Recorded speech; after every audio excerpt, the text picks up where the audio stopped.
Hello guys, welcome to this session. Before we begin, just tell me, during your exam, have you ever been in a confused state while writing an answer? Thinking how to begin with, how much to write, what to include, how to end an answer? If your answer is yes, then this session is definitely going to help you, as we'll be discussing on the topic how to present an answer. You may suggest any topic that you find difficult and want us to make a video by posting it in the comments below. Also, subscribe to our channel as we'll try to continuously post videos on similar topics. Alright then, let's begin. First, you have to read the question thoroughly and think in mind what exactly are you going to write. You must have a rough flow of the answer in your mind. Some students just start writing without thinking and they end up doing this. And friends, be a little careful while reading the question. Note the things like which of the following are not true, numbers between 1 to 10, starting from, whether the question is on advantages, disadvantages, etc. You may even underline things in the question paper if that is allowed. The next point is how to present that information in the answer. As mentioned in our previous videos that we have to write an answer in 3 sections. What are they? An introduction, main body and a conclusion. So let's take an example and see how to frame them. Okay? Here the question is, what are the challenges of democracy? So what will I include in my introduction?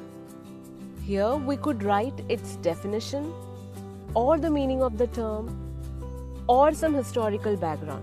Or you may even include all the 3 points depending upon the marks. Also see how I have written the introduction in a small paragraph. Now, how do I write the main body? Write this statement. The main challenges of democracy are as follows. Here again you may ask whether to write it in paragraphs or points. Writing answers point-wise is preferable, but for languages you may write it in paragraphs. Now comes the conclusion. What do we write here? Like if you see here, overcoming all these challenges, there are around 123 democracies in the world. Conclude an answer according to the question and try to end it on a positive note wherever possible. After completing the answer, highlight important points by underlining them. Now, answering in 3 sections is possible for long answers. But if it is just 1 or 2 mark questions, we'll directly come to the point. Now, the next important thing is the content. Your answer should be precise and to the point. Don't write anything extra just to show that you have studied the topic. Let's take an example here. The question asks about the advantages of AC current over DC current. Okay, the student has written all the points well, but has included the disadvantages of AC current here. Was this asked in the question? No. See friends, by doing this, we're just wasting our time. Check the marks assigned and write only what is asked. Also remember, the information that you're providing should be authentic and relevant. Like if you're saying that India got independence on 15th August 1947, then my date should be correct.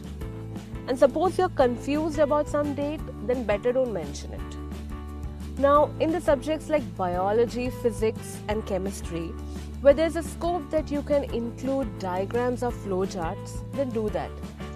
But again, you have to consider the marks. If it is a 2-mark question, I won't waste my time including that flowchart. But if it fetches me 5 marks or more, I'll definitely include one. For subjects like math, always write it in given, to prove and proof format. Draw diagrams wherever needed. Even if you're practicing numericals at home, write it in the same format. You'll automatically get a hang of it. Now if you ask how to decide how many points to include according to the marks. Now see, that would depend on the grade you're studying in. Like a 9th or 10th grade student is expected to write 3 points for 3 marks. But if you're doing your graduation, you'll definitely have to write more points, maybe 5 to 6 points to fetch that 3 marks. This basically is applicable for theory subjects. So you have to check the weightage of the topic and prepare accordingly. Now suppose there's a question which has 2 options, answer A or B, and you're not confident about both of them, then which one will you attempt? Prefer the one which you have more knowledge about, so that you could give more information in the answer. Also, it can be possible that you know only half portion of a particular question. So please don't leave the question without attempting it. Write how much ever you know. So friends, we end our session here, and I hope that you got a fair idea on how to present an answer. And I hope the video was useful to you.